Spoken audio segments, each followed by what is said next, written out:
Hola, ¿qué tal? Buenas tardes a todas, a todos. Gracias por su asistencia en esta sesión del Diplomado en Lógica Jurídica Electoral. Vamos a hablar de la teoría de juegos y los partidos políticos. Mucho que decir en torno a la teoría de juegos.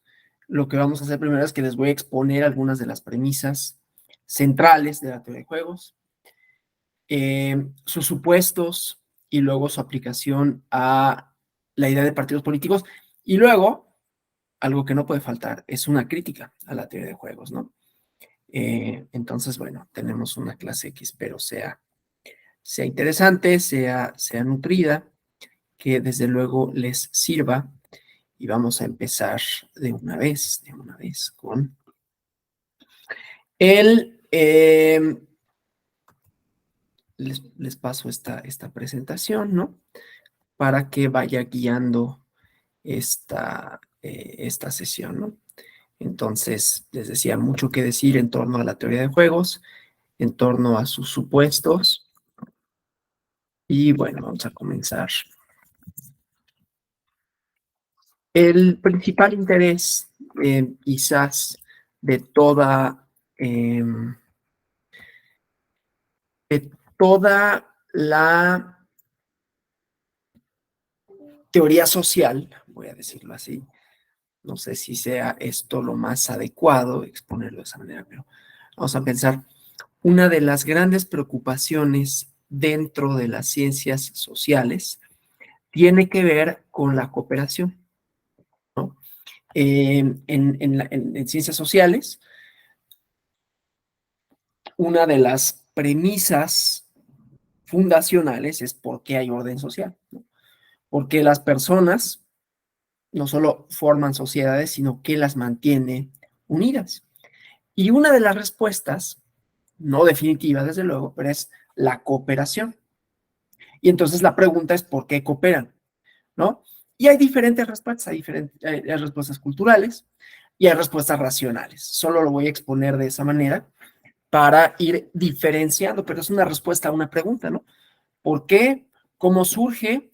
¿Y eh, a qué atiende el orden social, ¿no? ¿Por qué hay orden social? Porque hay sociedad, ¿sí? Una de las muchas respuestas proviene, y quizás es una de las más influyentes, ¿no? Y de las más conocidas, proviene de Thomas Hobbes. Déjenme avanzar en la presentación. Viene de Thomas Hobbes, ¿no?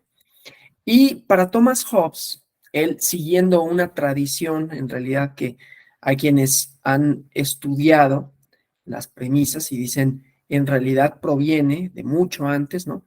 Proviene de Tucídides en la guerra del Peloponeso, es toda la idea que más o menos funda una cultura occidental en torno al desorden previo al caos, previo al orden, ¿no?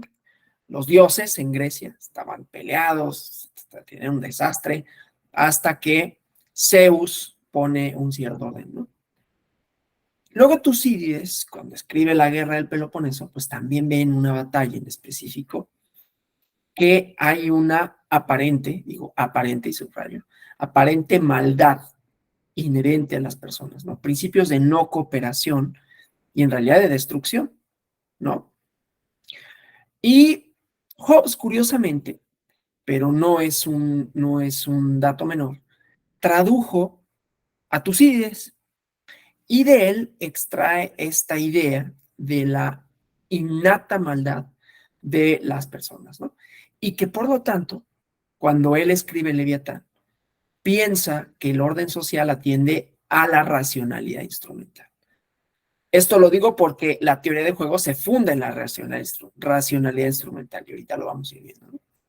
¿Qué propone la racionalidad instrumental? Bueno, el orden social atiende no solo a la necesidad, sino a la conveniencia, ¿no?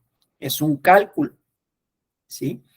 De manera tal que dice Hobbes, en circunstancias idóneas, las personas no cooperarían, ¿no? Cada quien haría lo que quiere, y lo que privaría pues sería una especie de ley del más fuerte. Antes de las sociedades lo que hay, dice obviamente para explicar su teoría y justificar un tipo de Estado, es el estado de naturaleza de una guerra de todos contra todos, ¿no? Entonces ahí no hay seguridad. Pero, pues la guerra de todos contra todos es muy desgastante, ¿no? Es da muy poca certeza de nada y siempre puede llegar alguien más fuerte, ¿no? Siempre hay alguien más fuerte a quitarme mis cosas o una sociedad organizada a conquistar. Entonces hay una renuncia voluntaria a la posibilidad de ejercer la violencia privada para constituir un Estado. Menos que eso, que puede ser una metáfora o no. Lo que importa es el principio a partir del cual parte, ¿no?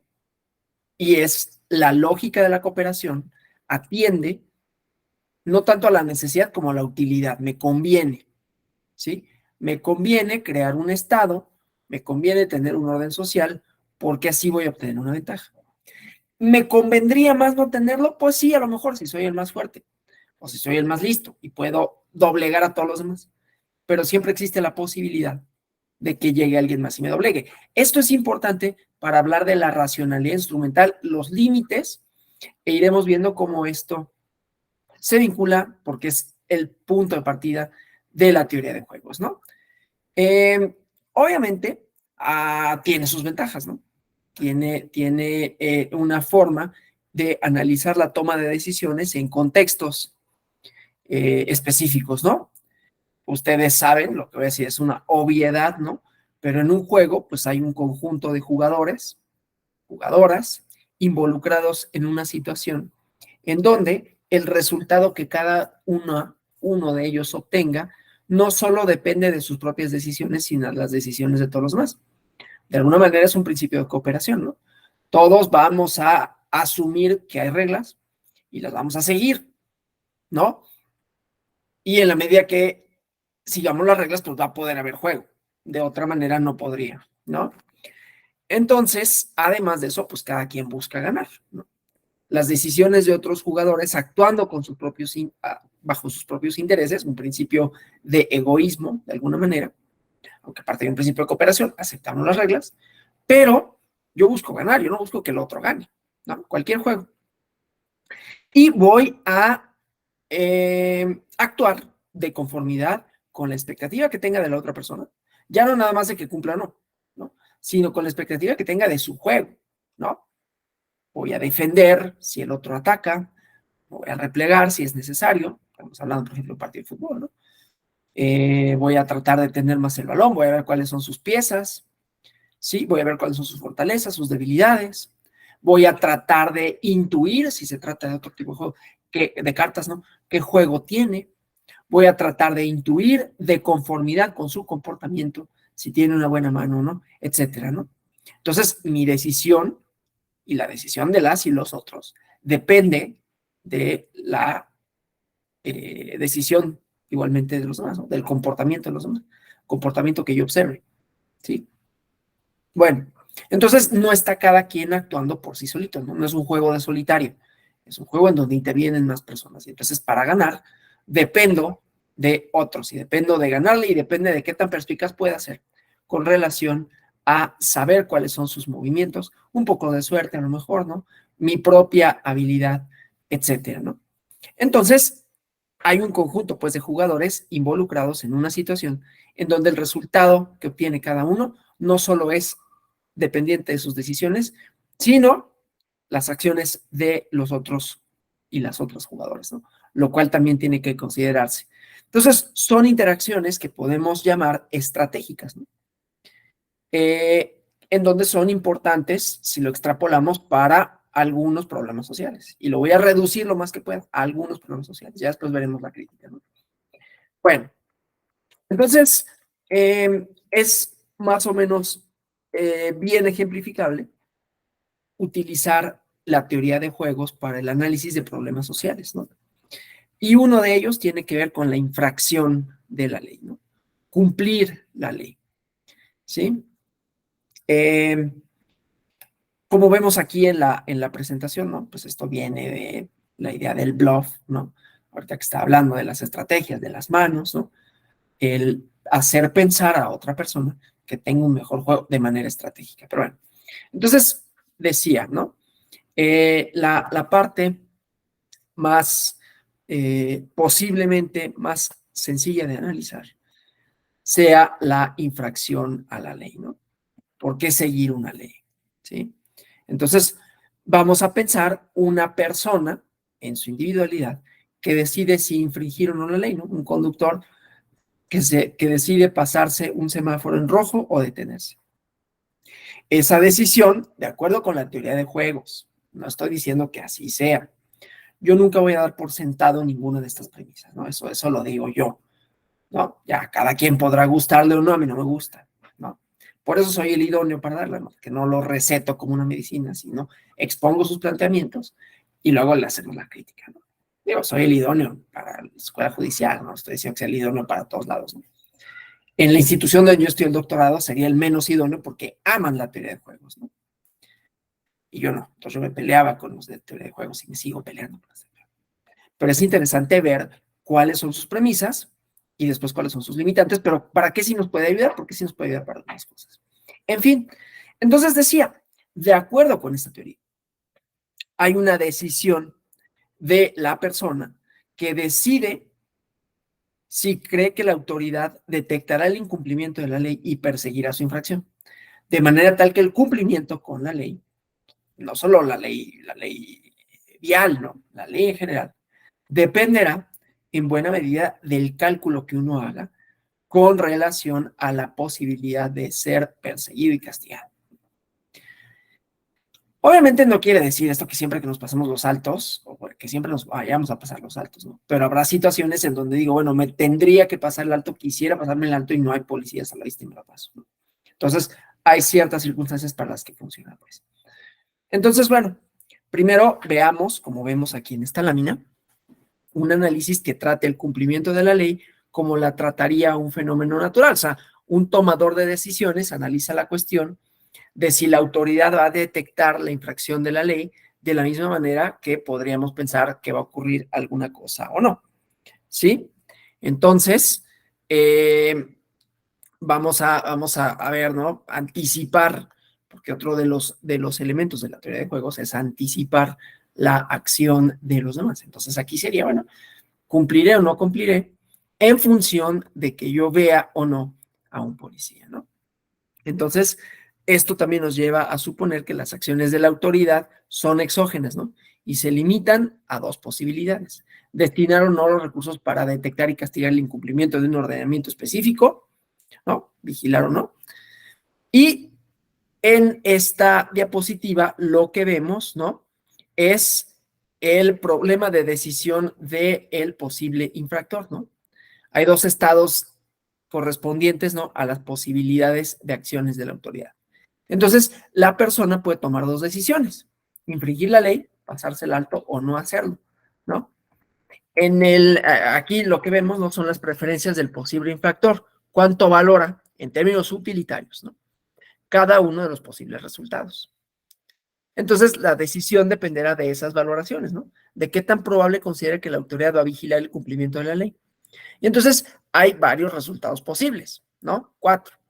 Se recibe un castigo por incumplimiento de la ley, una multa, lo que se valora en este inciso A, ¿no? Se incumple la ley y no se recibe ningún castigo. No se incumple la ley y no se recibe un castigo, obviamente, ¿no?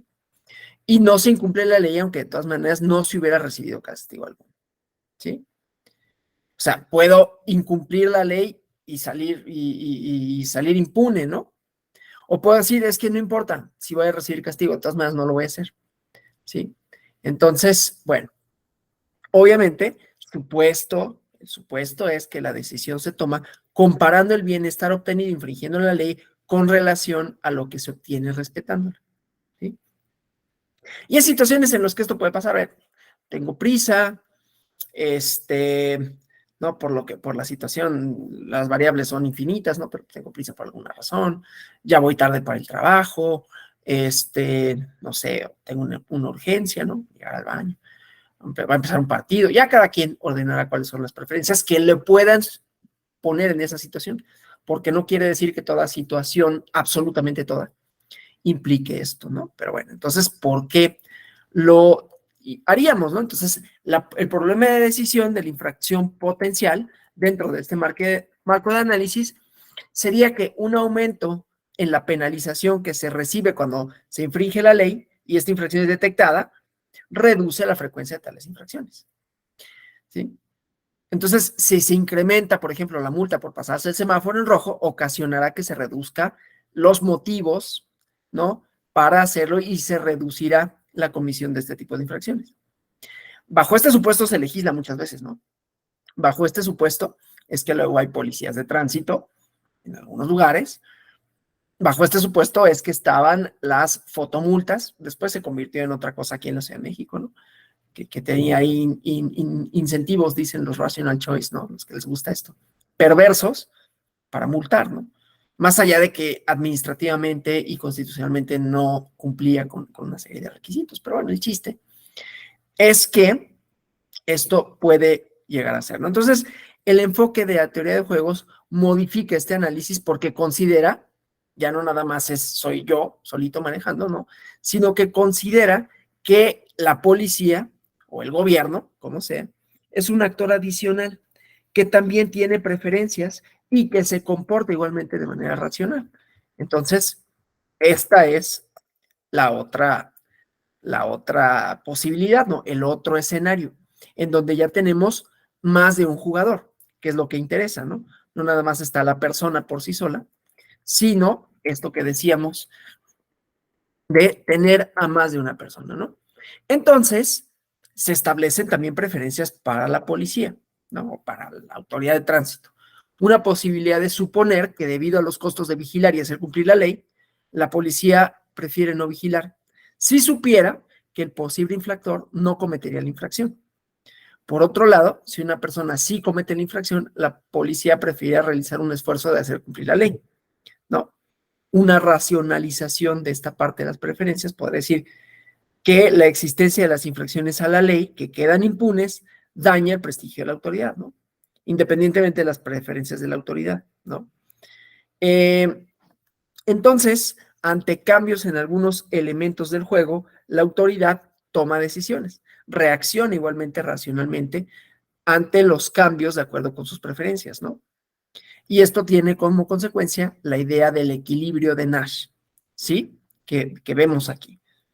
Una forma de entender el equilibrio de Nash es una combinación de estrategias tales, una para el infractor potencial y otra para la autoridad, que ninguno de los jugadores tendría motivos para cambiar su estrategia unilateralmente, ¿no? O sea, yo no cambiaría mi hacer por mí, ¿no? O sea, por mí mismo, ¿no?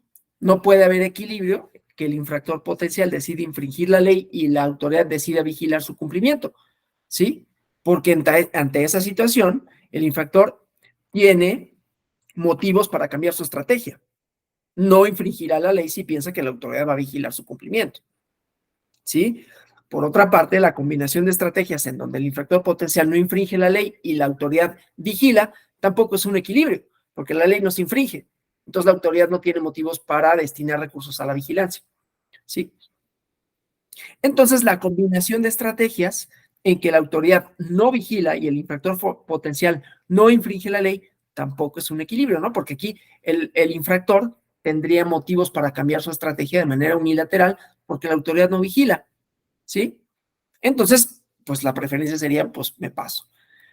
Y tampoco sería un equilibrio la combinación de estrategias en que el infractor potencial infringe la ley y la autoridad no destina recursos, porque si se infringe la ley, la autoridad le conviene cambiar de estrategia y vigilar el cumplimiento. Entonces, no hay, esto para decir, no hay ningún par de estrategias que tomadas conjuntamente tengan las características de que los jugadores se apeguen voluntariamente a ellas. O sea, no hay equilibrio, ¿no? ¿Qué podemos esperar que hagan dos jugadores racionales en esta situación? ¿No? Entonces viene la idea de las estrategias mixtas. Hay una película que yo les recomiendo que vean, independientemente del ejemplo, que yo no sé si el ejemplo sea verídico o no, el ejemplo pues es de la película, no me voy a referir a él, pero que se llama Una mente brillante, que trata la vida de John Nash, ¿no? John Nash, justamente, aquel que ideó esta cuestión del equilibrio, ¿sí? Entonces, lo que diríamos con respecto a esto, ¿no? Con respecto al equilibrio de Nash, es que hay un uso de estrategias mixtas, ¿no? Entonces, el equilibrio nos permite analizar qué ocurre si se incrementa, por ejemplo, la penalización que sufre una persona que es detectada infringiendo la ley y qué ocurre si se reduce el valor de la infracción, ¿no? Entonces, un incremento en la penalización que sufre una persona que es detectada infringiendo la ley, por un lado, reduce la frecuencia con que la autoridad vigila y no afecta la frecuencia con que el infractor potencial infringe la ley, ¿sí? El incremento en la penalización que sufre una persona que sea detectada infringiendo la ley afecta el comportamiento de la autoridad. Entonces, llegamos a resultados que son no óptimos, sino equilibrados, es decir, donde los jugadores en sus estrategias no obtienen lo mejor, pero no obtienen lo peor. Que sería lo peor para la autoridad, que todos incumplieran y que no vigilaran, ¿no? Porque si vigila, evidentemente no va a cumplir, que no van a incumplir. Pero si vigila y nadie incumple, más bien, si vigila y nadie incumple, si todos cumplen, pues entonces, ¿para qué vigila? ¿No? Entonces, lo óptimo sería vigilar en algunas situaciones y que se incumpliera lo menos posible. Y para el infractor sería que a veces pudiera salirse con la suya, pero que no siempre se pueda salir con la suya. Y que nunca sepas si te vas a salir con la suya y entonces mejor cooperas, ¿sí? Un principio hobbesiano, a final de cuentas, ¿no? No es que yo quiera formar un Estado y cederle la libertad a un leviatán, ¿no? Pero ante la posibilidad de que haya alguien más fuerte que yo, más listo, una sociedad organizada que me conquiste, pues lo mejor es cooperar, ¿no? Lo mejor es ceder esa libertad. Es una situación equilibrada porque no estoy obteniendo mi máximo beneficio, pero tampoco estoy obteniendo la situación más perjudicial para mí, ¿sí? ¿Cuál sería la situación más perjudicial para mí? Que me pase y que me multe, ¿sí? Entonces, esos son los intercambios. Y decía, vean la película y ahí viene, supuestamente está dramatizado. Yo no sé si sea así como se le haya ocurrido a John Nash o no, cómo se le ocurre esto del equilibrio, pero pone un ejemplo que no voy a referir, pero que solo en términos generales diré, si todos vamos hacia el mismo objetivo, nos vamos a tapar, ¿no? O sea, entre nosotros, o nosotras, vamos a generar una especie de cuello de botella, ¿no? Si todos queremos lo mismo, Hobbes, todos queremos el prestigio, todos queremos los bienes escasos, vamos a generar competencia, vamos a generar insatisfacción y vamos a generar desorden. El orden solo se logra renunciando a la posibilidad de tener eso que no es para todos, para todas, ¿no? El poder o lo que sea, ¿sí? Bueno, entonces, decía, es una situación de cooperación, ¿sí? Y la cooperación es un problema fundamental para la sociología y se resuelve de distintas maneras. Esta es una manera de resolverlo. Y entonces vamos a ver un video, para no aburrirlos demasiado con mis ejemplos, que se llama El dilema del prisionero, y luego vamos a ver cómo se extrapola a otros escenarios sociales, ¿no? Entonces dejo de compartir acá y vamos a...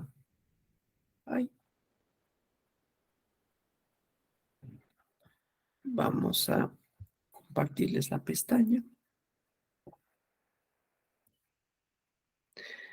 Cancelo mi micrófono para evitar ruidos que se saturen, ¿no?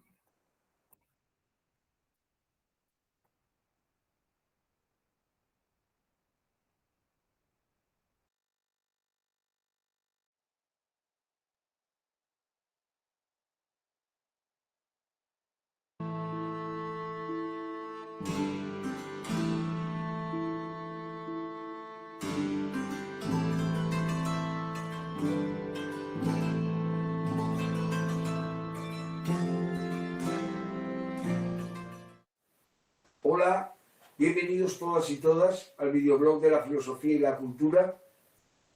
Vamos a tratar en esta ocasión del dilema del prisionero, el que se conoce como el dilema del prisionero, que es un problema fundamental de la teoría de juegos. La teoría de juegos es interesante. Acercaros un poquito a algún texto que la explique y veréis qué interesante es la teoría de juegos. Ya hablaremos en algún vídeo si es posible. Bien, dentro de la teoría de juegos tenemos el dilema del prisionero. que muestra que dos personas pueden no cooperar, incluso si ello va en contra del interés de ambas. El dilema del prisionero a sombreros. Dos personas no colaboran, aunque vaya en contra del interés de ambas. Si colaboraran, iría a favor de su interés. Pues no colaboran, aunque sea en contra de ellas, de su propio interés. ¿Cómo se explica esa conducta irracional? Pues eso es lo que estudia el dilema del prisionero, que pertenece a la teoría de juegos. ¿Qué? La enunciación clásica del dilema del prisionero dice lo siguiente.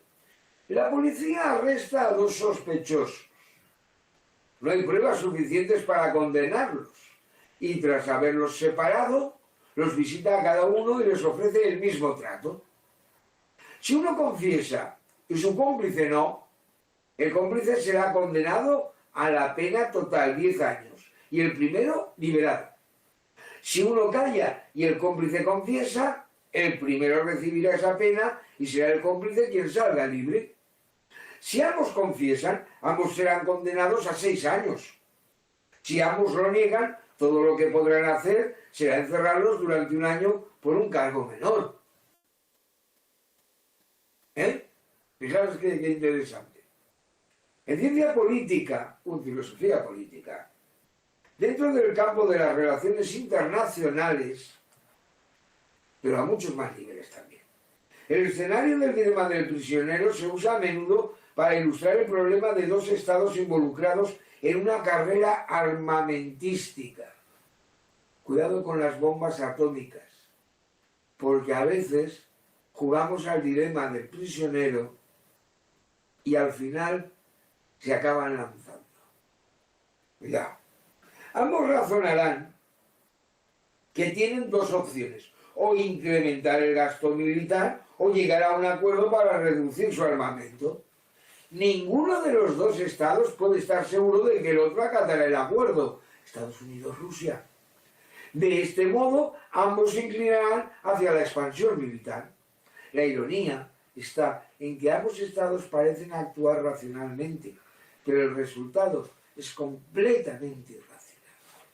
El dilema del prisionero, una de las curiosidades muy interesantes de la teoría de juegos, de la filosofía política.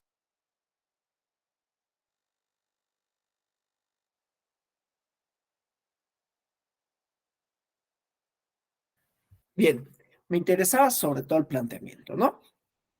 Y no formularlo yo, y que fuera como un poco didáctico, ¿no? Entonces la idea es la cooperación, en donde el escenario ideal para los ladrones sería que ninguno de los dos coopera. Pero ¿qué pasa? ¿Y con qué cuenta la policía? Con que uno de los dos no va a cooperar, el uno con el otro, conste, ¿eh? No es de que coopere con la policía. Justamente, permítanme tantito.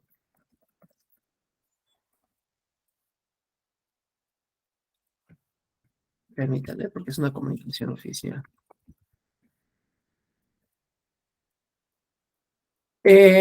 Contaría la policía con que los ladrones, con que los delincuentes, ¿no?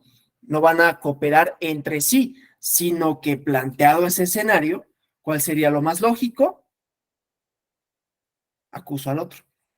Y entonces, como se van a acusar mutuamente, eso es con lo que contaría la policía, ¿no? Tienen motivos los dos para acusar, porque le dicen, mira, el otro ya cantó, ¿no? Entonces, pues a ti te quedan dos opciones, o asumes toda la culpa o no la asumes. Y entonces, eh, y entonces, eh, la situación con la que cuentan es que los otros, es decir, el ladrón, desconfía de su compañero, ¿no? Y entonces dice, voy a hacer todo lo posible, ¿sí? Por obtener la mínima sanción. Pero al mismo tiempo, tienen que hacer el cálculo, el ladrón, el malhechor, de qué tan cierto pueda ser lo que les está diciendo la policía, ¿sí? Lo óptimo sería, o sea, hay dos escenarios, ¿no? Lo óptimo en términos de todos los jugadores involucrados, es decir, la policía y el ladrón. Lo óptimo para la policía sería que los dos cooperaran, ¿no? O sea, que los dos dijeran, sí, fuimos los dos, ¿no?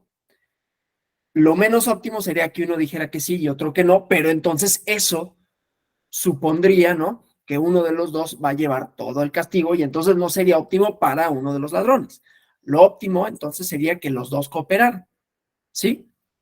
Bueno, pero aquí nos vamos a encontrar con una, ¿cómo se llama? Con una variante, ¿no? Ya no pensemos nada más en los malhechores, ¿no? Que esto luego lo vemos comúnmente en las películas, ¿no? De Estados Unidos, ¿sí?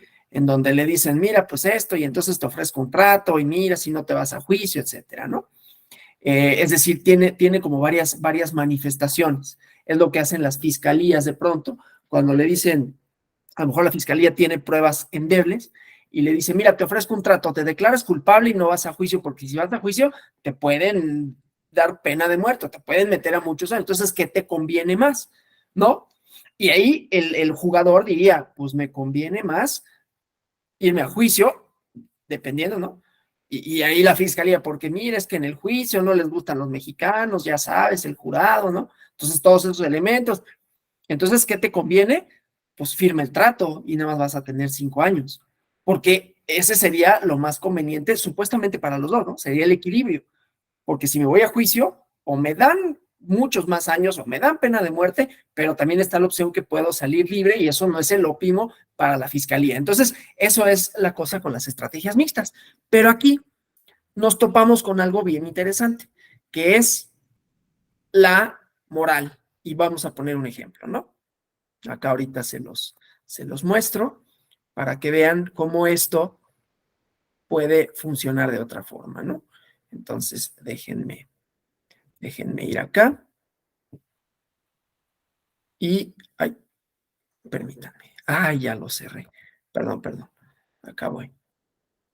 Es que por ponerlo, lo cerré. Entonces, vamos a compartirlo, ¿no?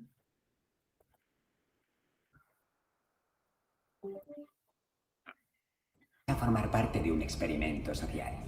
Estoy preparado para haceros volar por los aires.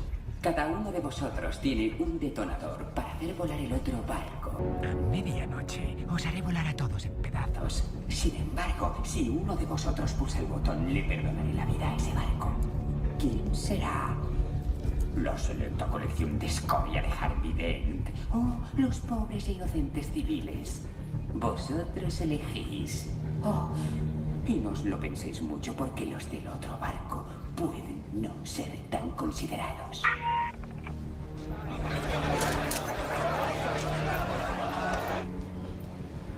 ¡Atrás! ¿Y quién es usted para decidir nada? Deberíamos hablarlo, por lo menos. No tenemos que morir todos. Esos hombres ya eligieron en su día. No hay nada de qué hablar. ¿Por qué no hay nada de qué hablar? Seguro que están hablando de esto mismo en el otro barco. Yo propongo que votemos. ¡Atrás! No tenemos tiempo de poner ¡Atención, nuestro voto en escúchenme! papel. Quiero que pongan su voto en este... Nada más lo detengo para decir una cosa. En un barco hay delincuentes, ¿no? Entonces, ¿qué tanto confiaría yo en presuntos o condenados, ¿no? No, pues son delincuentes, ellos no van a cooperar. El Guasón, en este caso, cuenta con eso, ¿no? Pues no van a decir que los delincuentes, y los otros van a decir, ¿cómo van a confiar en nosotros si piensan que somos delincuentes? ¿Sí? Ese es el dilema, justamente, ¿no? papel. El que tenga bolígrafo, que lo pase. Pásalo, por favor. ¿Alguien no ha entregado su voto? Necesitamos todos los votos rápido.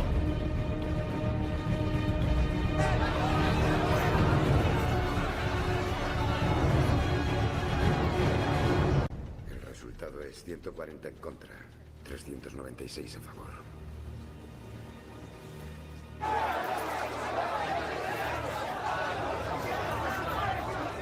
Adelante, hazlo.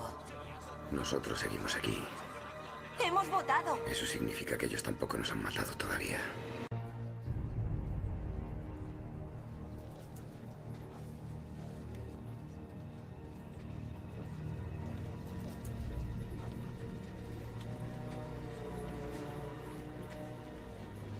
No quieres morir, pero no sabes quitar una vida. Dámelo. Estos hombres te matarán y te lo quitarán de todas formas. Nadie quiere ensuciarse las manos. Bien, yo lo haré. Los del otro barco ya decidieron.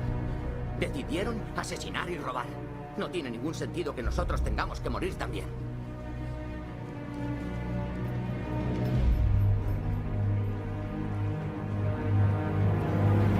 Dámelo.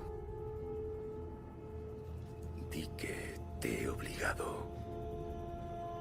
Dámelo y haré lo que deberías haber hecho hace 10 minutos.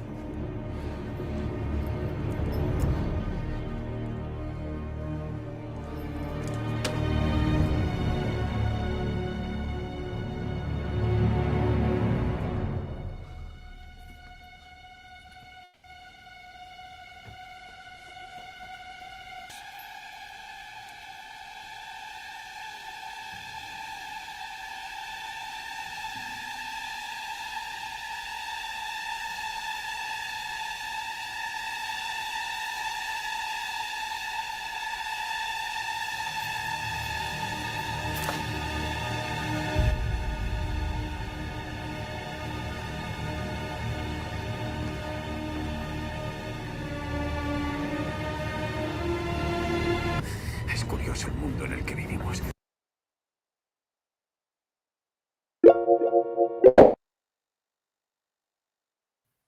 Bueno, entonces ahí lo que vimos, los dos cooperan a diferencia de lo que hubiera pensado el Guasón, ¿no? O sea, la moral, la moral importa. Eso es lo que me interesa mostrar con esto, ¿no? Es decir, que las decisiones racionales no son únicamente puras en ese sentido de utilidad, en ese sentido de sacar ventaja, sino que en muchas ocasiones se atraviesa la parte moral, ¿no? No solo la valoración de lo que pueda hacer el otro y en función de eso actuar, sino las propias restricciones que tenemos las personas para dejar de hacer aquello que aparentemente nos redundaría un beneficio mayor, ¿no? En ese sentido sería un beneficio mayor no morir explotado porque cuentas con que los otros lo van a hacer, ¿sí? Pero esto lo podemos extrapolar a cualquier situación de infringir o no infringir la ley. Bueno, entonces esta exposición nos sirve, déjenme regresar a la presentación, para analizar ahora sí cómo podría esto traspolarse al actuar de los partidos políticos, ¿no? Los partidos políticos vamos a pensarlos igualmente como agentes individuales, ¿no? Como, como jugadores, es que tengo aquí el mouse, está mal y ya ni siquiera puedo verlos a ustedes. Bueno, ya se me atoró aquí, espero que no se me desconecte el internet porque ya la computadora ya quién sabe qué pasó, entonces ya se me atoró. Bueno, y quería pasar la presentación, pero ahora ya no puedo porque el mouse está, el ratón está mal, entonces yo puedo ver la presentación, pero no me permite. A ver, creo que ya. Bueno, entonces regresamos aquí a la presentación, ¿no? Entonces, esto de las estrategias mixtas, y ahora pensemos en los partidos políticos, ¿no?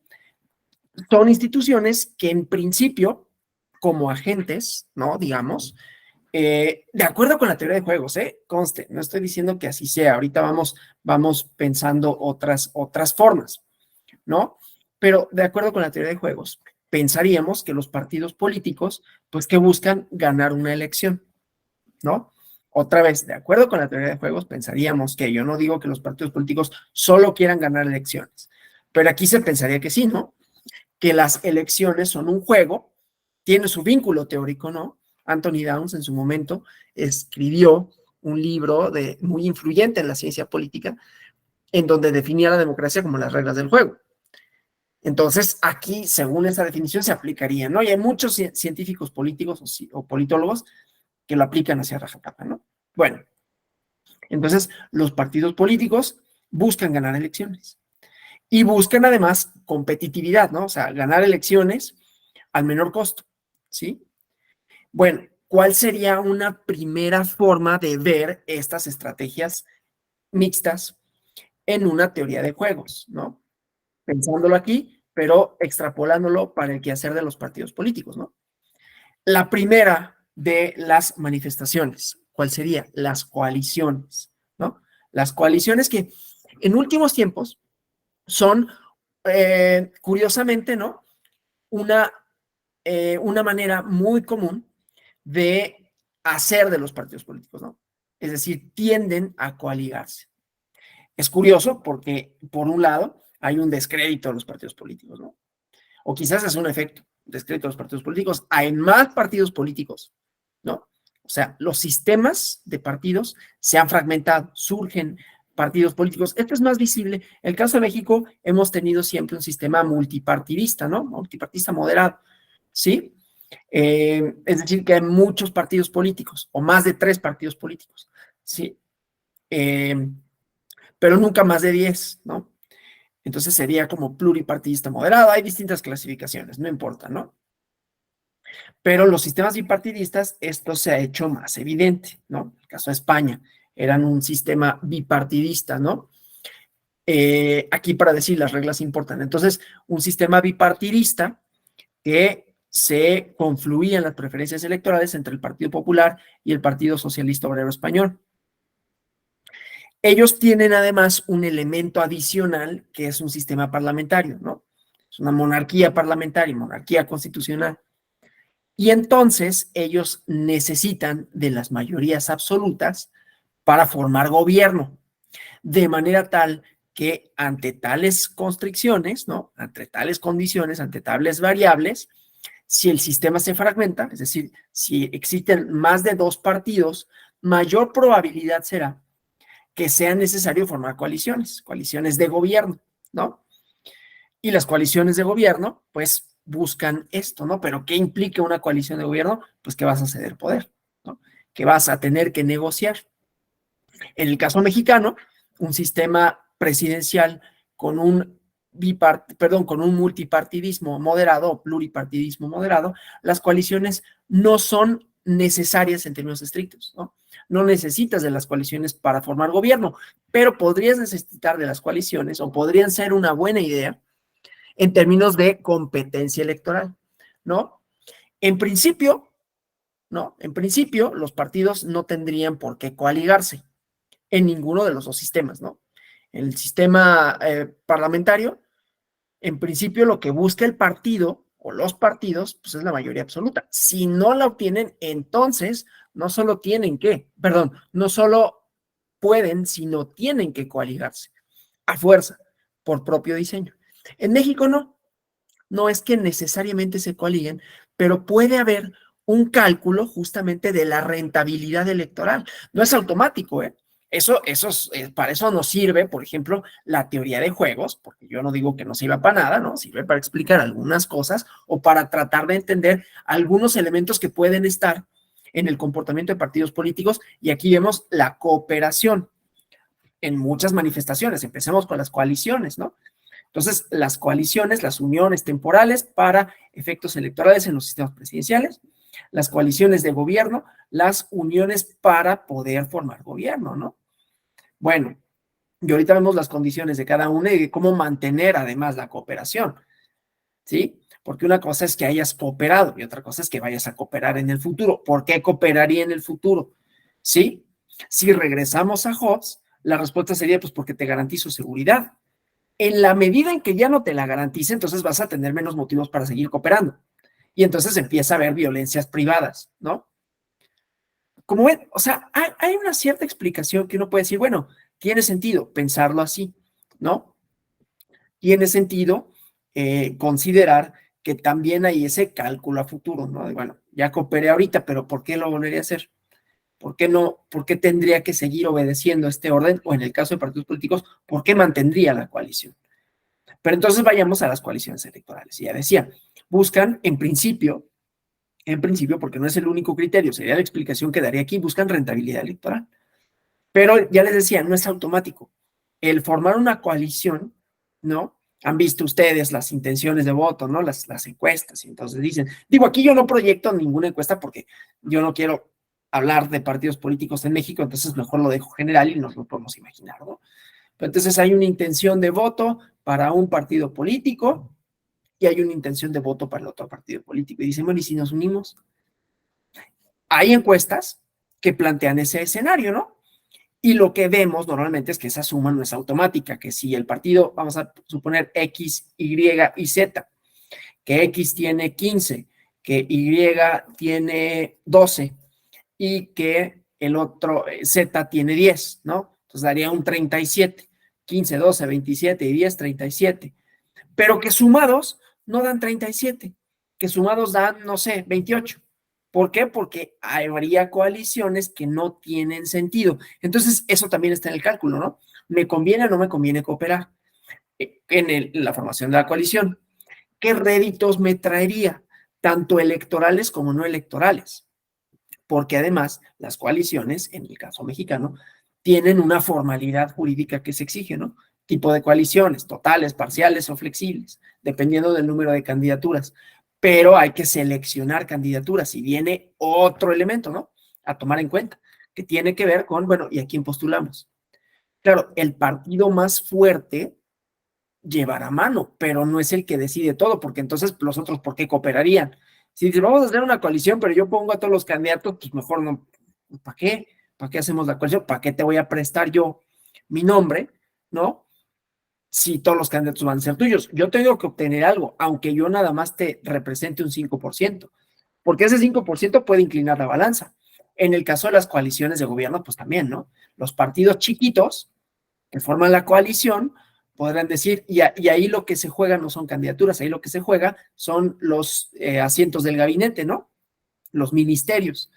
Si les interesa más esto, vean el primer capítulo de la primera temporada de la serie de Borgen, ¿no? Que trata de una persona que gana la mayoría relativa en Dinamarca, en la elección, pero no tiene la mayoría absoluta, entonces tiene que negociar. Y aquellos con los que negocia no le dicen, bueno, tú sé la primera ministra, pero dicen, no, yo quiero ser primera ministra. Y el chiste es que empiezan a negociar posiciones, ¿no? Posiciones en el gobierno. Entonces, eso es un factor, otra vez, en los sistemas parlamentarios adicional de inestabilidad, porque entonces, ¿por qué mantendríamos la coalición en este caso, no? ¿Y por qué se mantienen o no se mantienen? Y ahí vienen otros elementos que también son morales y que ya podrían escapar de esto, ¿no? Pero, y pasa en Italia. En Italia las coaliciones de gobierno son muy inestables, muy, muy inestables, ¿no? La coalición vigente se produjo por votación, pero no necesariamente los gobiernos vienen de votación. Los gobiernos de Mario Draghi y antes de Mario Conte no venían de votaciones, ¿no? Venían de coaliciones de gobierno que se formaban, que se rompían, que se volvían a formar, ¿no? Porque tienen ese elemento de, bueno, una vez establecido los términos de la cooperación, lo siguiente es que permanezca la cooperación. Y volviendo al tema mexicano, entonces, ¿por qué formaría una coalición? Tengo que obtener algo, algunas candidaturas, ¿no? Alguna rentabilidad electoral, a lo mejor la coalición, bueno, si soy parte de la coalición, no pierdo mi registro, ya la ley electoral lo contempló de manera tal que, bueno, sí, pero entonces ahí vamos a poner un elemento extra, ¿sí? Porque muchas veces era la lógica de la coalición, bueno, yo te cedo el 1 o 2% que te pueda dar, que no es mucho, pero es algo, y a cambio yo conservo mi registro. Entonces, para evitar ese tipo de resultados perversos, pues hay muchas modalidades de votar, ¿no?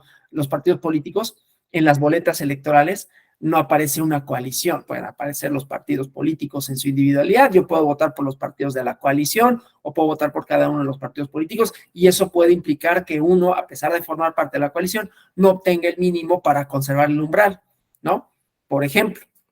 Entonces, esto para decir los efectos que puede tener y entonces las variables que introducen las autoridades para buscar equilibrios, ¿no? No es que queramos menos partidos, es que queremos que los partidos sean fiel reflejo de la representación, sean fiel reflejo de la voluntad ciudadana. Y si están en una coalición y la gente vota por la coalición, entonces, ¿cómo sabemos si estaban de acuerdo con esos partidos que le integran?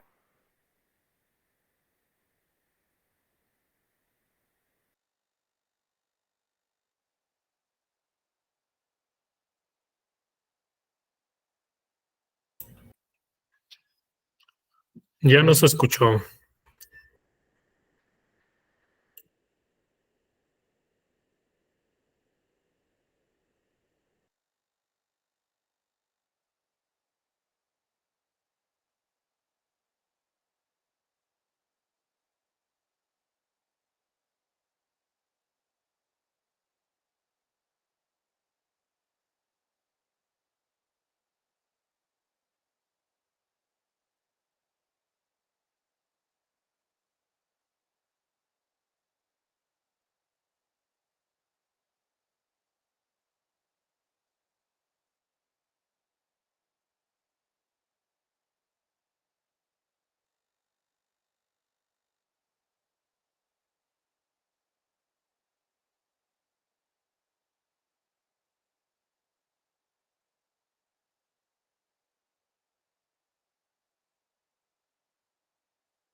Disculpa, me quedé sin electricidad, pero ya se restableció el servicio de internet, ya regresó la luz. Bueno, perdón. Entonces estaba diciendo, ¿no? Lo interesante, o sea, si extrapolamos, déjenme poner otra vez la presentación, ¿no? Si extrapolamos esta lógica a la de los partidos políticos, ¿no? O sea, esta idea de la cooperación. ¿Por qué cooperaría, no? ¿Y cuál sería la situación más ventajosa, en todo caso, para un determinado partido político en función a lo que buscan, ¿no? Y ahí ya podríamos decir si lo que buscan es rédito electoral o si lo que buscan es alguna otra cosa, ¿no? Déjenme ver porque no aparece aquí esto.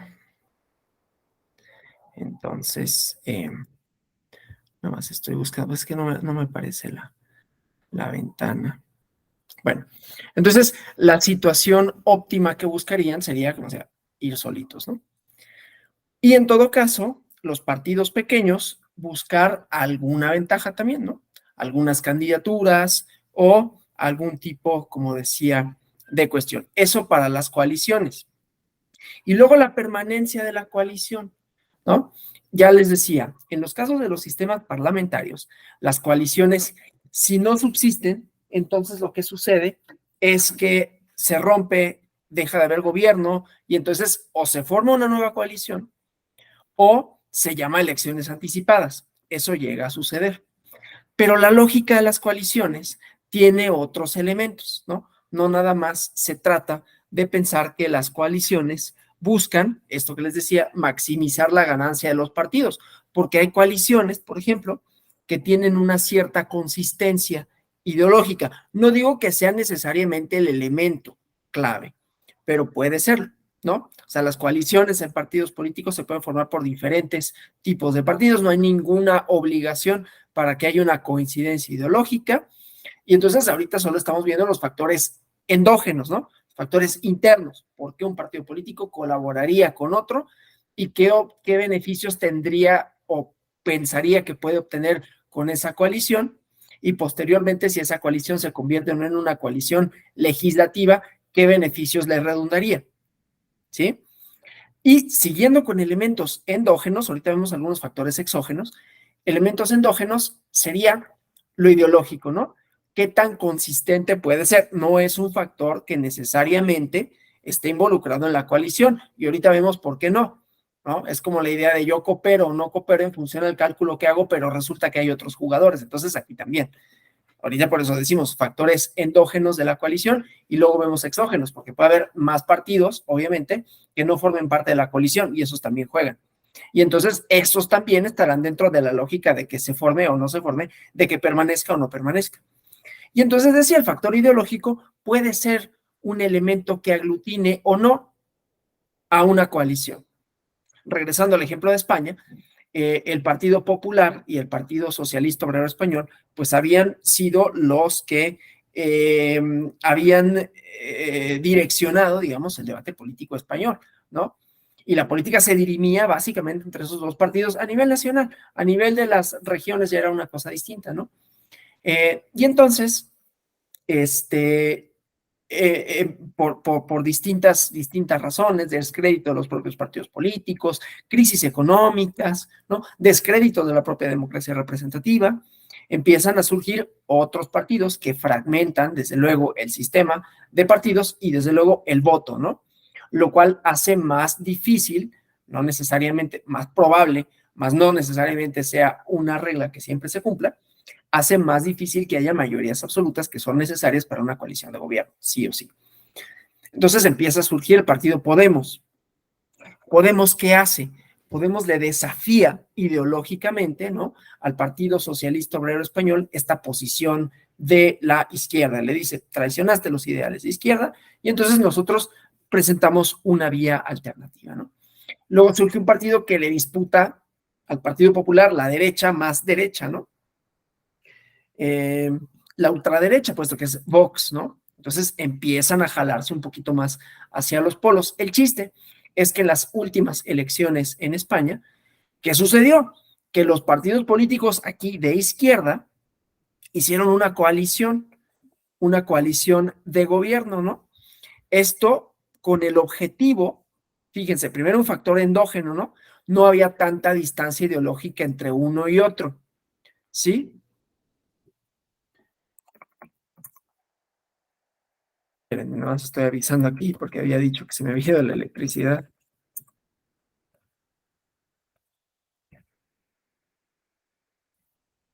Y es que tampoco me podía conectar con el celular.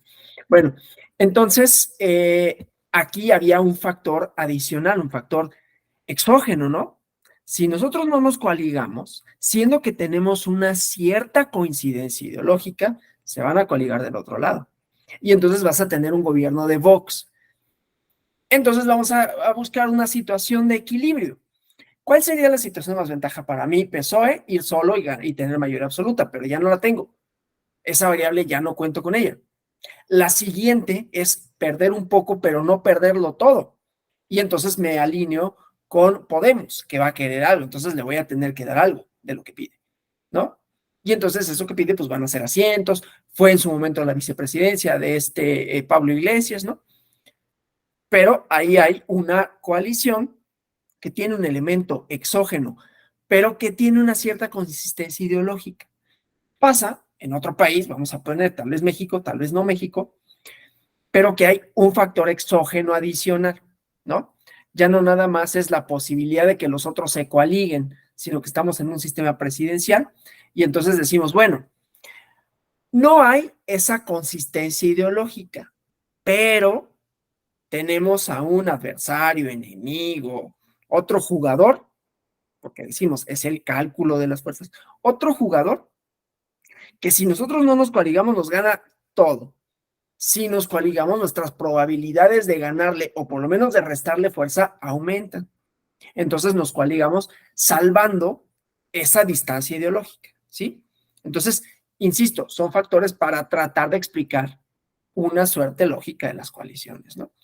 Pero el otro elemento, porque ya no nada más son los partidos políticos, el otro elemento son los electores y las electoras, ¿no? ¿Cómo le hacemos para convencerlos, no?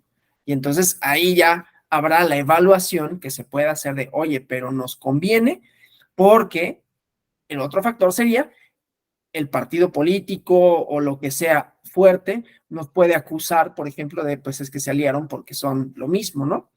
Esa es una posibilidad. ¿Eso nos restaría o nos sumaría o nos deja igual? Y entonces todos esos factores inciden a la manera de hacer el cálculo político, ¿no? ¿Sí? Bueno, y entonces después veíamos cómo subsistiría pues la idea de la coalición de gobierno, ¿no? ¿Por qué subsistiría la coalición de gobierno o por qué la coalición electoral se convertiría en una coalición legislativa, ¿no? Para sacar una agenda. Y nuevamente vamos a tener el problema de las motivaciones que podría tener el partido político en función, ¿no?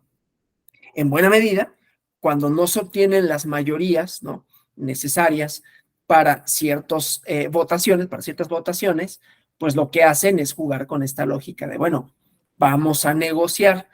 Las coaliciones electorales no son una consecuencia directa ni necesaria de una coalición electoral, ¿no? Las coaliciones legislativas, perdón, no son una consecuencia directa y necesaria de las coaliciones electorales. Es decir, puede ir unos partidos en coalición electoral y esta coalición se termina en cuando se termina la elección y pueden o no formar una coalición electoral, pero no hay nada que los obligue a.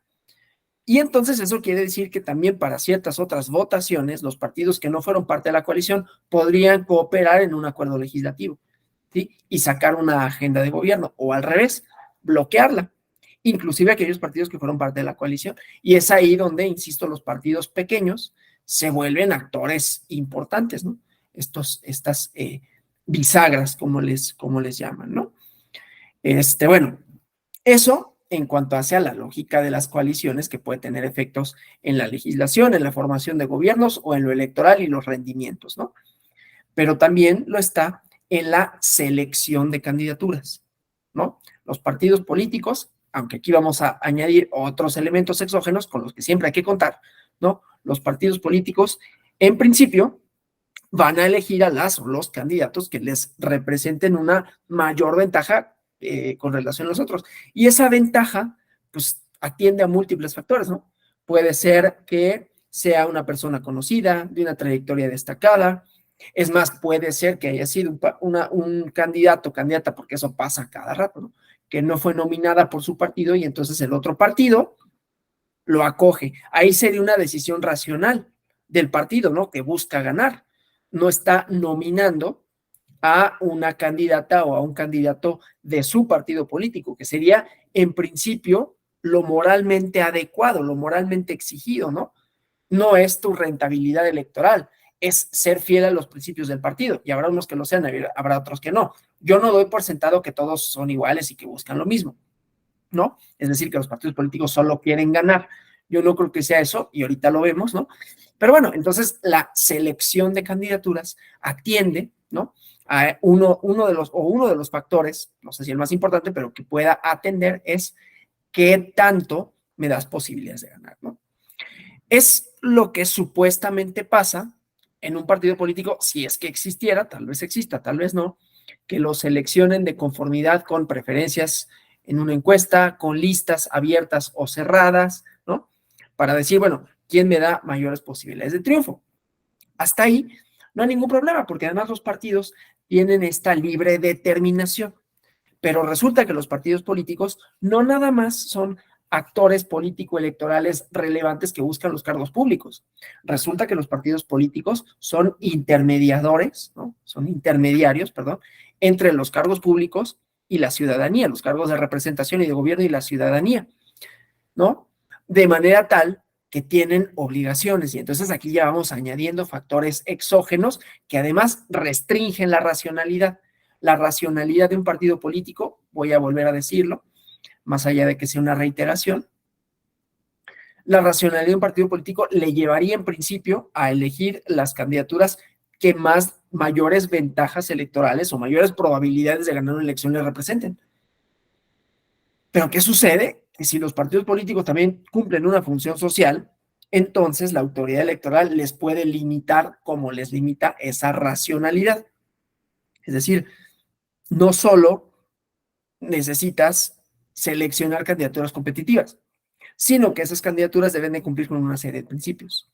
Principio de paridad, principio de pluralidad, digo, ese principio no está enunciado, pero significa que tienes que incluir candidaturas que representen a la pluralidad social, ¿no? Afrodescendientes, personas de la comunidad LGBTIQ+, personas residentes en el extranjero, ¿no? Para que los órganos de representación reflejen esa pluralidad. Entonces ya tu selección de candidaturas, aunque no hay una imposición de cuáles debes de seleccionar, sí a quiénes debes de incluir.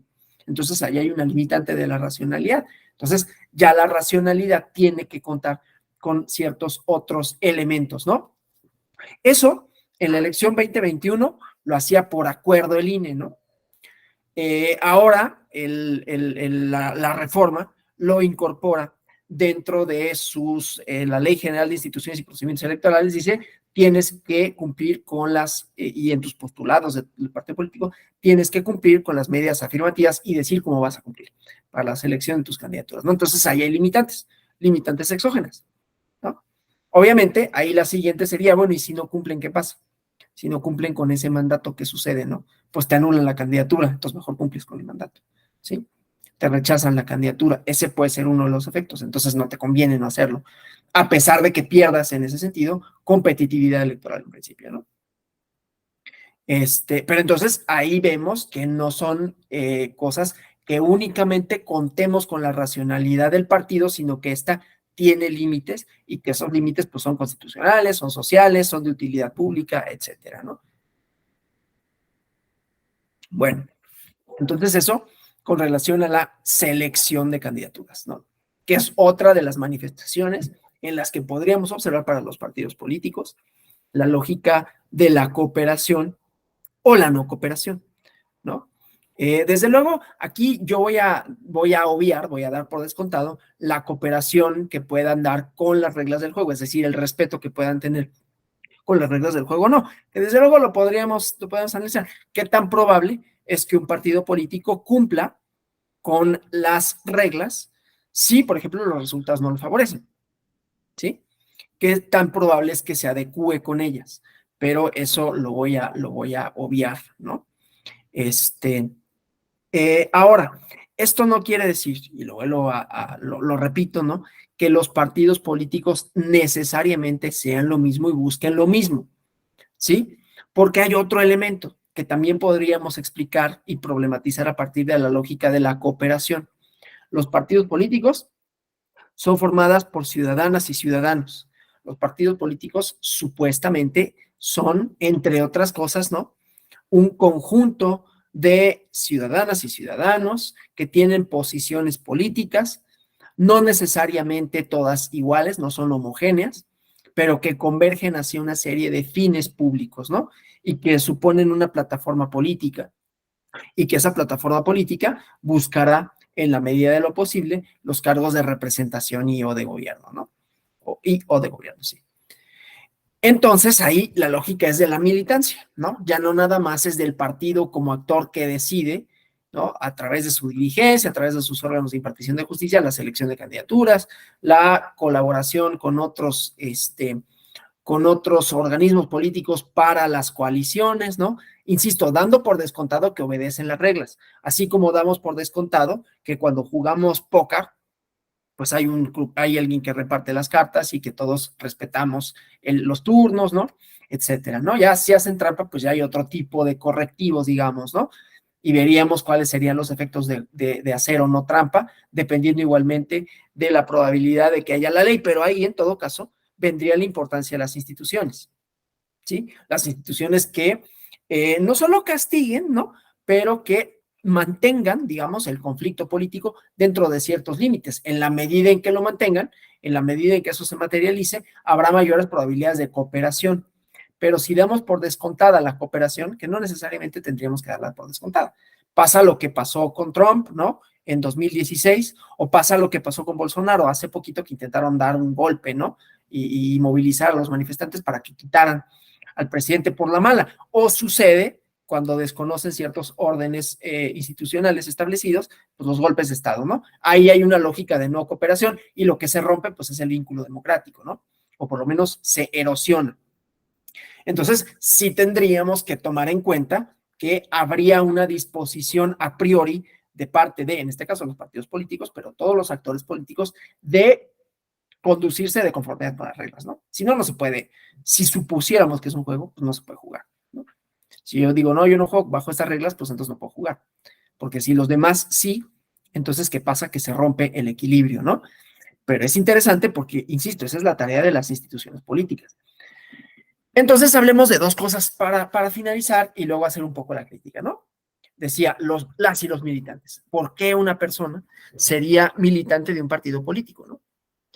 El partido político puede ser porque me representa, porque los intereses a partir de los cuales, los intereses políticos, la plataforma ofrece una vía que a mí me resulta interesante, pero la diferencia entre un militante y un votante es que el votante no tiene un compromiso, digamos, jurídico, político, ¿no? Que no tiene que dar sus cuotas partidistas, que no tiene que acudir a asambleas, es decir, que no forma parte de la estructura partidista, porque una persona buscaría formar parte de una estructura partidista. ¿Qué nos diría la teoría de juegos? Pues porque busca algo, ¿no? En lo individual o en lo colectivo, busca apoyar a un amigo, a una prima, a su esposa, o él mismo busca en algún momento ser candidato y entonces se moverá en función a eso, ¿no? ¿Y qué pasa? Que cuando no logra esa candidatura, pues entonces se va a salir del partido. Y eso sí pasa. O sea, a pesar de que ahorita haré la crítica a la lógica esta como si fuera la única posible, no tendremos tampoco que darla por descontado para tratar de explicar y de entender algunas decisiones, ¿no? Algunas decisiones que además en la teoría de juegos, la metáfora de metáforas, además del dilema del prisionero, es el mercado, ¿no? Nos comportamos como si fuéramos a comprar cosas.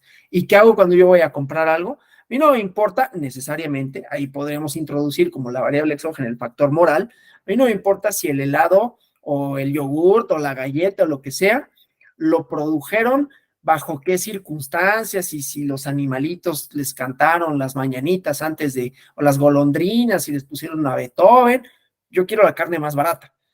Si les pusieron a Beethoven o no, me da lo mismo, yo quiero la carne más barata, pero la mejor posible, ¿no? Y habrá otros, en cambio, que digan, no, yo no quiero carne barata, yo quiero que me aseguren que esa carne le tocaron las golondrinas, que vivía muy bien, ¿no? Que no la mataron así salvajemente, que la vaquita iba así, por el campito, así muy bueno, y eso me va a convencer. Entonces, ahí hay este tipo de variables, ¿no? Que también se van a tomar en cuenta, pero el chiste es que es una relación de costo-beneficio, ¿sí? En donde la persona dirá, bueno, ¿qué es más costoso para mí?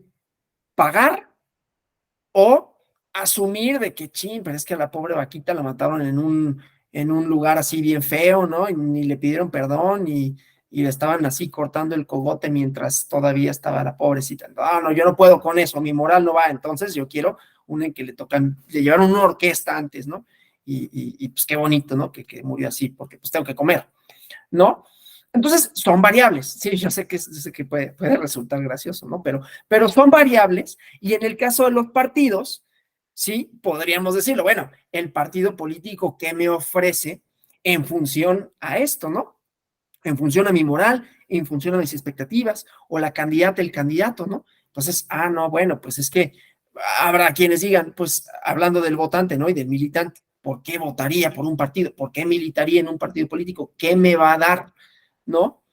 No, pues me da la satisfacción de saber que yo voté, y es un ejemplo moral, ¿no? Y que está allí, digamos, ¿no? O sea, yo no quisiera hacer parecer esto como si los que pensaran que a la vaquita le tienen que tocar las golondrinas son unos ingenuos, ¿no? Qué tonto, ¿no? Pues da lo mismo como la mataron, porque es un elemento moral, como tanto lo sería pensar que los partidos políticos tienen una ética, ¿no? Qué burro eres, ¿no? Porque de pronto, una de las críticas que se le puede hacer a esto es que parece que todos somos unos cínicos, ¿no? Que todos buscamos lo mismo, que a nadie nos importa el otro.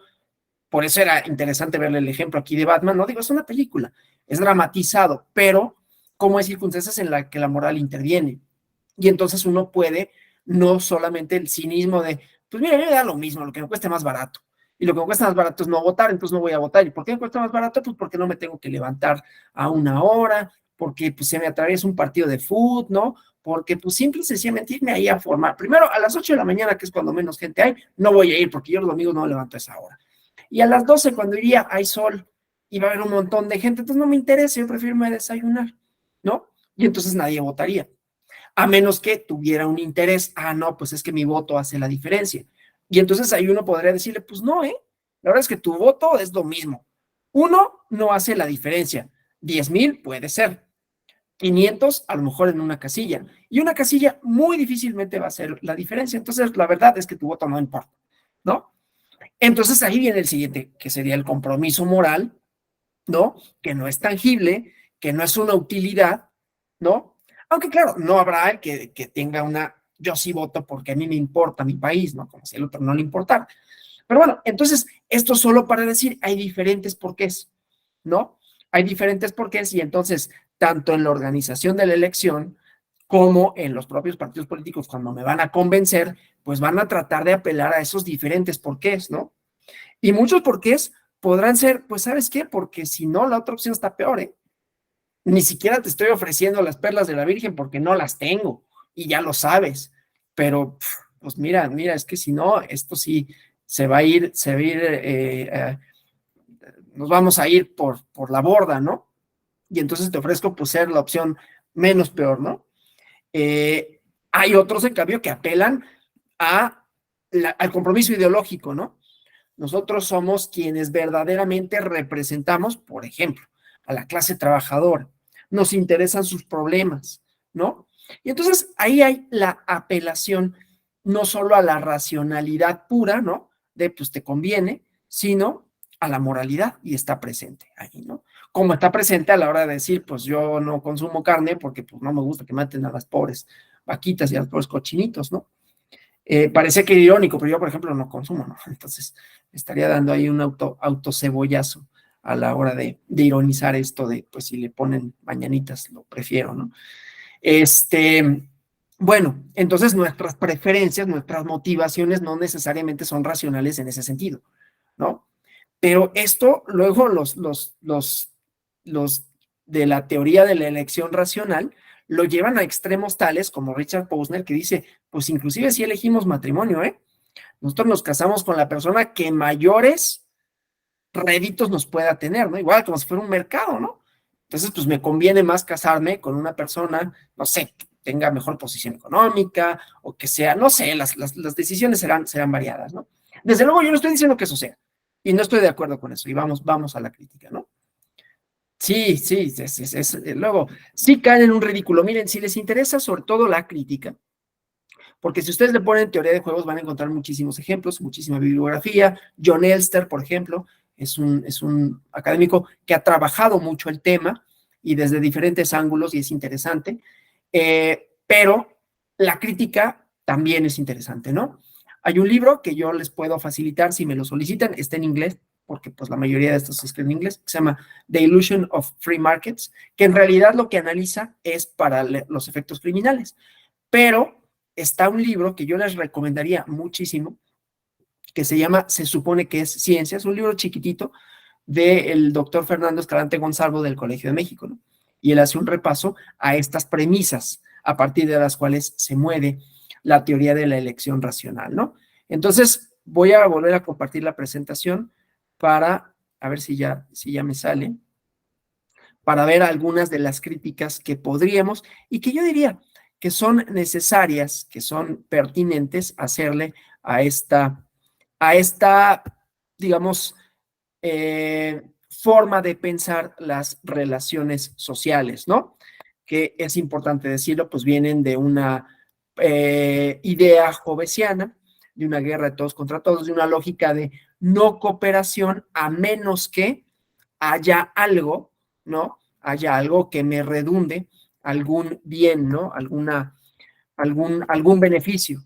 Y entonces, si yo tengo la expectativa de que puedo obtener un beneficio por votar por ese partido, por inscribirme en ese partido porque voy a ser candidata, candidato, o porque va a ganar mi familiar, entonces apoyaré o no a una determinada opción política, pero no hay ningún compromiso, ¿no? Puedo dejar de apoyarla en cualquier momento, ¿no? Entonces, bueno, esto que es lo que les comentaba, ¿no? La idea de las diferentes manifestaciones de esto y desde luego las reglas como una restricción a la lógica, al quehacer y al hacer no solo de los partidos, sino de los actores, ¿no? Y las instituciones, por eso es importante que existan, ¿no? Para mantener la disputa dentro de las reglas. Bueno, entonces, una de las críticas que se le pueden hacer, o de las primeras críticas que se le pueden hacer, es dar por sentado, dar por descontado que todos nos comportamos igual y que las motivaciones de todas y todos son egoístas, ¿no? Es decir, no solo para la formación de partidos, de coaliciones, uno podrá ver que en buena medida esto se cumple cuando hace a los partidos políticos. Eso, menos que decir que así son las cosas, ¿no? Y que, pues ni modo, ¿no? Pues es la naturaleza y ya. Quiere decir que hay una forma de concebir, ¿no?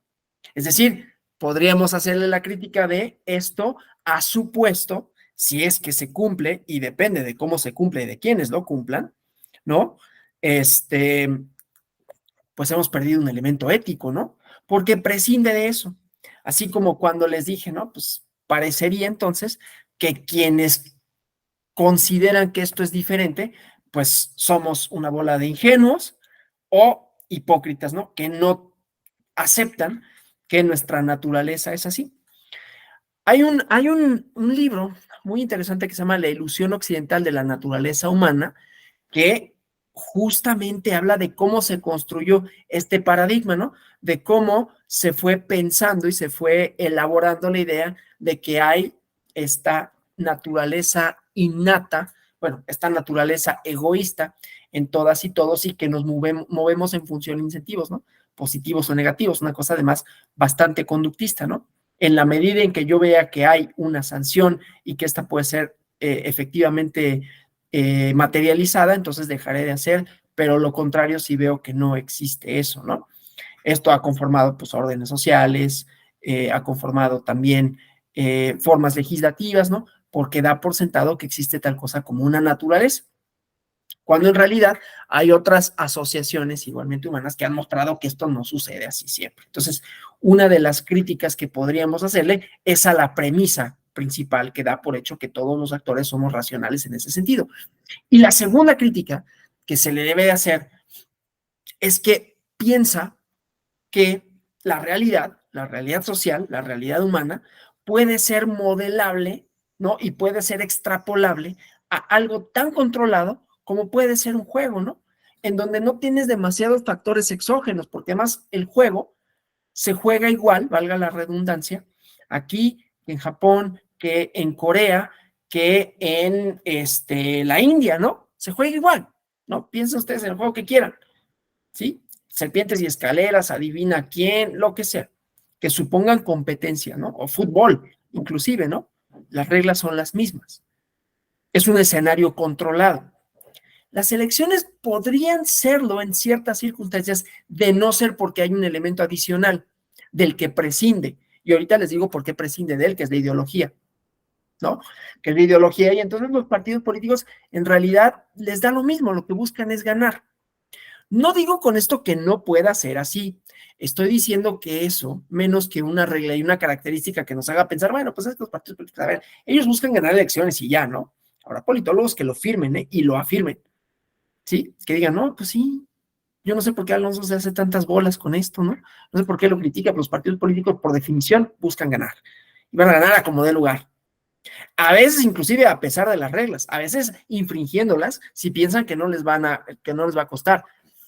Otra vez, no quiero decir con esto que ello no suceda, quiero decir que no es lo normal, ¿no? Que no es lo que tendríamos que esperar. Quiere decir que tenemos que añadir elementos éticos, por un lado, ¿no? Porque los partidos y las personas no somos una bola de cínicos que lo único que buscan, y yo me rehúso además a pensarlo, que lo único que buscan es ganar a como dé lugar, ¿no? No con ello quiero decir que no haya decisiones de índole económico, pero las decisiones de índole económico no son todas las decisiones sociales, ¿sí? No son todas las decisiones sociales y tampoco son o atraviesan siempre a las razones por las cuales apoyar a un partido político candidato a candidato, ¿no?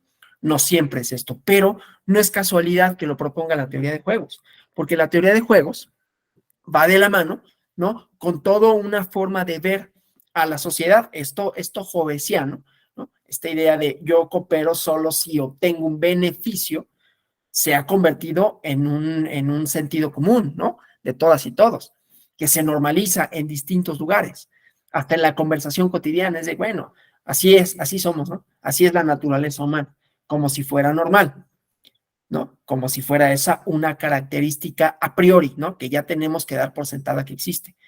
En lo político, insisto, tendríamos entonces que prescindir de la ideología, y no es casualidad porque esta escuela, ¿no? Lo que busca justamente es que casi todos los partidos convergen a lo mismo, que las ideologías pueden presentar algunas diferencias, ¿no? Pero que en realidad buscan justamente al votante medio, y el votante medio no es alguien que tenga un compromiso fuerte con algo, sino que ahora sí que el que mejor venda su producto, el mejor producto o el que mejor lo sepa posicionar en el mercado, ¿sí? Y a partir de ahí se elaboran ideas como el voto de castigo, ¿no? Pero ¿qué pasa? Que la realidad lo rebasa, ¿no? No solo por el surgimiento de otros partidos políticos, por la polarización, no como característica de México, aunque puede ser también, de las ideologías, ¿no? Empiezan a volver a tener sentido. ¿Por qué? Porque hay otros factores que ya no juegan necesariamente con esa racionalidad, ¿no? Las migraciones en Europa, por ejemplo. Entonces, los partidos más de derecha que dicen hay que tener reglas más contundentes para con la migración, ¿no? El calentamiento global, ¿no? La escasez, las crisis económicas, todas esas variables van restándole fuerza a esa racionalidad, insisto, lo cual no quiere decir que no se cumpla, quiere decir, uno, que no es una característica, dos, que prescinde este modelo, como todos los modelos racionales, ¿no? Prescinde de la realidad, ¿sí? Prescinde de la realidad, lo cual es una tontería. O sea, es pensar, es como dicen, poner la carreta delante del caballo, ¿no? Es pensar que el modelo se aplique independientemente de la realidad. La realidad puede suceder o no, pero esto siempre se va a cumplir. Pues no es cierto, porque la realidad es lo que va a condicionar la operatividad de tu modelo, ¿sí? Entonces, obviamente, estos escenarios, cuando son controlados, uno puede decir, bueno, sí, los jugadores de un equipo de fútbol busca cada uno ganar. Y aún ahí yo diría, sí, pero siempre hay un elemento emocional, ¿no? Si yo le voy a los Pumas, ¿usted cree que eso es racional, utilitariamente? Pues no. O sea, yo debería irle a otro equipo.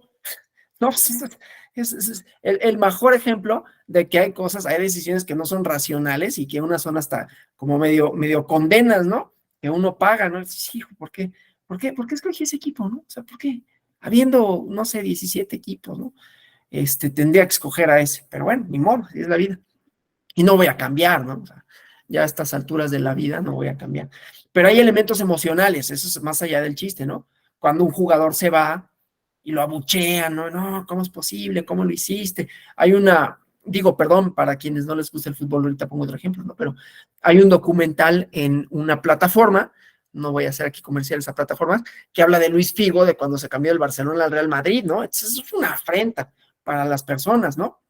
Entonces, no es nada más el cinismo de, ay, pues, ¿cómo no lo iba a hacer si le ofrecieron más lana? Esa podría ser la decisión de él, aunque cuando él lo entrevistan no fue tan así, ¿no? Entonces, eso solo para decir, la realidad es un factor que se deja de tomar en cuenta.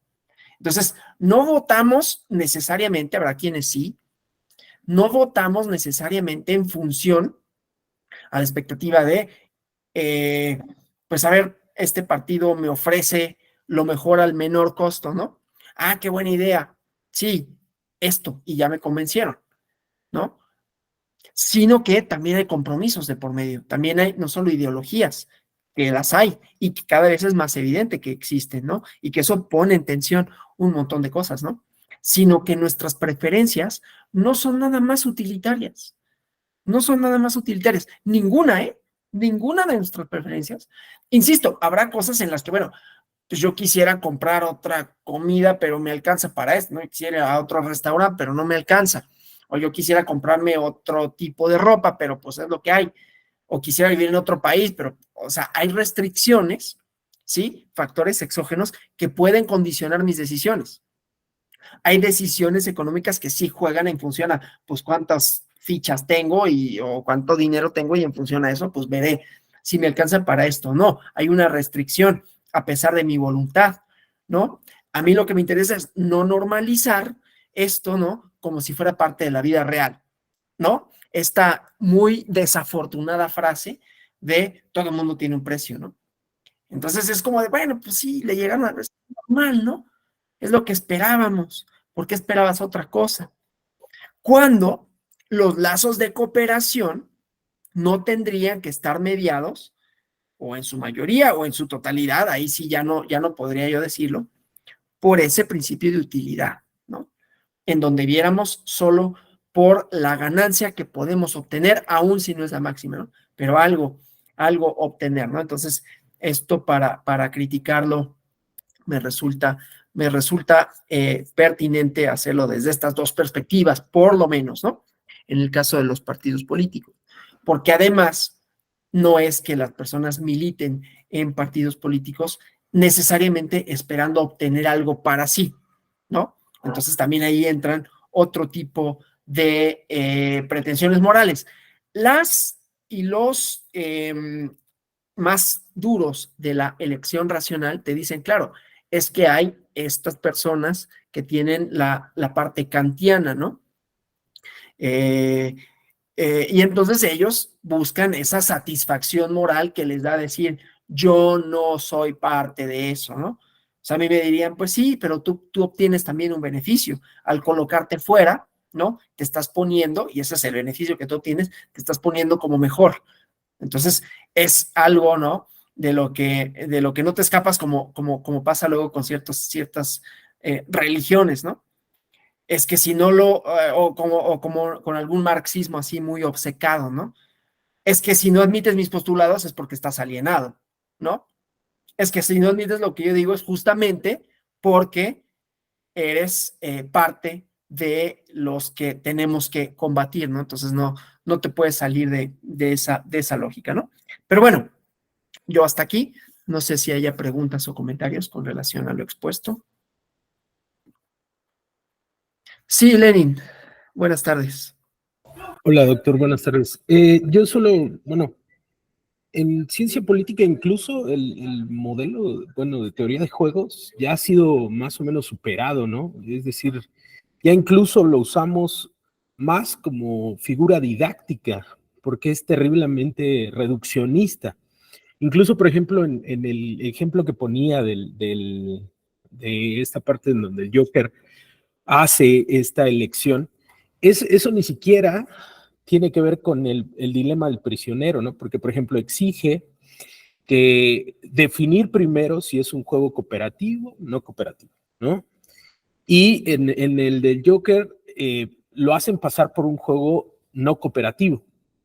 Pero al final es terriblemente reduccionista porque sí era un juego cooperativo, es decir, había mucha gente en los dos barcos que podían actuar de una u otra forma. Y después esa parte de modelar así la realidad, como usted bien lo dice, termina siendo completamente de decisiones económicas de donde salió la teoría de juegos.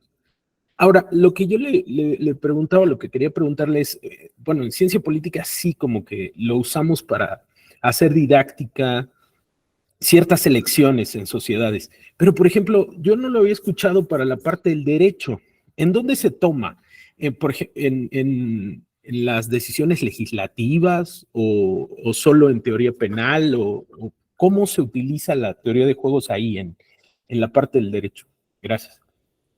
Gracias por... Sí, definitivamente ha tenido como sus baches, ¿no? La teoría de juegos, y sus críticas, y desde luego que estoy de acuerdo en que es reduccionista. En el derecho, pues sí, en el derecho penal, por ejemplo, es la lógica de hacer más costoso, por ejemplo, ¿no? El cometer una infracción jurídica, tanto administrativa como penal, ¿no? O poner más policías, o, ¿no? O sea, aumentar la expectativa de que se va a cumplir o se va a hacer cumplir con la ley. Sería ahí sobre todo porque se mueve con función a incentivos negativos o positivos, ¿no? Y no todo el derecho se mueve así porque no todo el derecho, afortunadamente, es represivo, ¿no? O sea, hay una parte que es represiva, pero hay otra parte que no lo es. Por eso yo decía, Richard Posner lo lleva al extremo de decir las uniones civiles tienen ese elemento de racionalidad, ¿no? En donde hay un cálculo en cuanto a la perspectiva que me pueda representar ese matrimonio, ¿no? Digo, no quiero decir con ello que no haya ejemplos que puedan darle la razón, pero eso no quiere decir que todos. Yo diría inclusive puede ser eso una minoría, ¿no? Porque ahí prescinden de otros elementos, insisto, y de otras construcciones morales. Y desde luego, no quiere decir con ello que la única explicación a por qué se aumentan las penas sea la de la elección racional, porque habría otras hipótesis alternativas, como puede ser la cultura, ¿no? La hipótesis de la cultura que diría, pues es que es reforzar ciertos lazos sociales o perspectivas contractualistas que no todas están vinculadas con el egoísmo según Hobbes, ¿no? La idea de soberanía nacional, la idea de mantener, por ejemplo, la propiedad privada con Locke, etcétera, ¿no? O sea, solo para decir eso. Y obviamente también en la idea, no solo de la infracción legal, sino justamente de la legislación, ¿no? De por qué una determinada legislación que necesite mayorías, por qué habría cooperación o no, pero ahí yo creo que hay un elemento adicional, un elemento exógeno, que sería de contenido, y eso lo podemos ver en la votación pasada con relación a la reforma eléctrica o la reforma electoral que no pasó la reforma constitucional, y no era porque no les ofrecieran algo a los otros partidos, sino porque no estaban convencidos de inicio con el contenido. Entonces ahí la cooperación tiene otro tipo de variables, ¿no? Ahora, hay otra forma de manifestarlo porque hay una corriente completa que se llama la teoría económica del derecho, que justamente parte igual de la base de la elección racional y, por ejemplo, ahí nos dicen que las resoluciones judiciales, ¿no? Si pueden ser predecibles o no, en función a, ya saben que a los estadounidenses les encanta la estadística, ¿no? Así como en el béisbol hacen estadística, en el americano, acá también, entonces, en función a la lógica de el rédito político o la ideología, que eso va a condicionar sus votaciones, y entonces hacen los índices de qué tan probable o no pueda resultar que un juez, bajo determinadas circunstancias, vote a favor o en contra de un sujeto, ¿no? Pero ahí, nuevamente, pues prescinden de otros aspectos históricos, por ejemplo, ¿no? De, por ejemplo, el racismo que existe, ¿no? La aplicación diferenciada de la ley en función justamente al origen de la persona, que eso no lo explica la teoría de la elección racional. Y desde luego, en toda mediación, por cierto, ¿no? En toda mediación, no estoy diciendo que eso lo explique, estoy diciendo cómo lo explicaría esta lógica, ¿no? En toda mediación sería, bueno, el chiste es que los dos obtengan un equilibrio de Nash, ¿no? No necesariamente es eso, pero así lo explicarían para el caso del derecho y para la lógica no solo litigiosa, sino de obtener los dos algo y que no uno se vaya con todo y el otro sin nada, ¿no? ¿Alguien más que tenga alguna duda, pregunta, comentario? Yo, doctor, Adelante, adelante. bien, creo que sí todo esto es un juego y se apuesta al resultado. Veamos, por ejemplo, la carrera presidencial. Sí. O sea, ahí el juego que se está llevando a cabo, los partidos políticos, de adelantarse a los tiempos, es un juego. Están jugando a darse a conocer y apostando a que ese juego que están haciendo ahorita no vaya a influir en un resultado de pérdida de registro, por ejemplo, de candidatos. Ese es un juego y le están apostando y saben que está prohibido. Sin embargo, lo están haciendo porque están apostando a algo, al posicionamiento desde ahorita en medios de comunicación y ante los votantes. Otro ejemplo que pudiera ser es sobre todo voy a hablar de un partido, el Partido Verde Ecologista, cómo apuesta en aparecer en medios o personas que salgan a posicionarlo a sabiendas que es ilegal, pero le apuesta que aunque vaya a pagar una multa, le va a redituar más de lo que representa el dinero. Y los partidos así juegan en todo. Las actuales elecciones en Coahuila y Estado de México, todo lo que está atrás de ello, incluso hablando de que están negociadas las elecciones, te dejo Coahuila y te voy a dejar el Estado de México, es un juego también que incluso ni nosotros sabemos quiénes están atrás de todo eso. O sí sabemos, pero no existe evidencia de ello. Todo es un juego. Creo que la política, los partidos políticos, siempre están jugando a ello. Sí, sí, definitivamente. O sea, por eso les decía, sí nos ayuda a explicar, a entender ciertos comportamientos. No pensemos con ello que eso es porque así son las cosas, ¿no? Ahí por eso introducimos, no, pero hay que introducir el elemento ético, que lo han perdido, sí, definitivamente. Que habría de recuperarlo también, ¿no? O sea, solo no dar por sentado que, bueno, pues es que así es. Y eso es lo normal, porque así es el juego. No tendría por qué serlo. Y justamente el ejemplo de las infracciones de ese partido y de otros van sobre la lógica del cálculo, ¿no? A ver, ¿qué es más costoso para mí? ¿Pagar la multa o ganar? Pues ganar. Es menos costoso, perdón, ¿no? Entonces, pues pago la multa, no me importa, ¿no? Si lo que busco es un asiento en el gobierno, pues entonces la multa, no va a haber multa que sea lo suficientemente alta. Por eso entonces ahí se añaden otros factores exógenos, como puede ser, pues puede ser la pérdida del registro, por ejemplo, ¿no? O así sucesivamente. Pero solo para decir, es que sí importa el elemento ético. No pensemos, porque entonces caeríamos en la lógica, bueno, todos lo hacen, ¿no? Entonces no importa. Entonces voy a votar, aunque ya sé que se infringe la ley, pero mira, todos la infringen. Entonces no hay bronca, ese no es un elemento.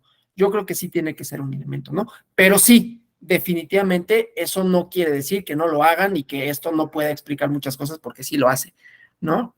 Es paradójico definitivamente, ¿no? Muchas gracias por la participación. Bueno, pues si no hubiera nada más, yo les agradezco por su atención, esperando que haya sido pues interesante, que los ejemplos hayan sido pertinentes, que haya abierto por lo menos un poco la reflexión, ¿no? Desde luego mi posición en torno a la teoría de juegos no quiere decir que tenga que ser esa compartida por todas y todos ustedes, y que no puedan en realidad estar en desacuerdo con lo que yo dije, lo cual es desde luego siempre posible. No tengo el monopolio ni de la verdad, ni mucho menos de las premisas ciertas, ¿no? Pero bueno, muchas gracias, que pasen un buen fin de semana que ya se acerca, y pues nos vamos a ver la próxima semana en una clase relativa a la lógica de las sentencias interamericanas.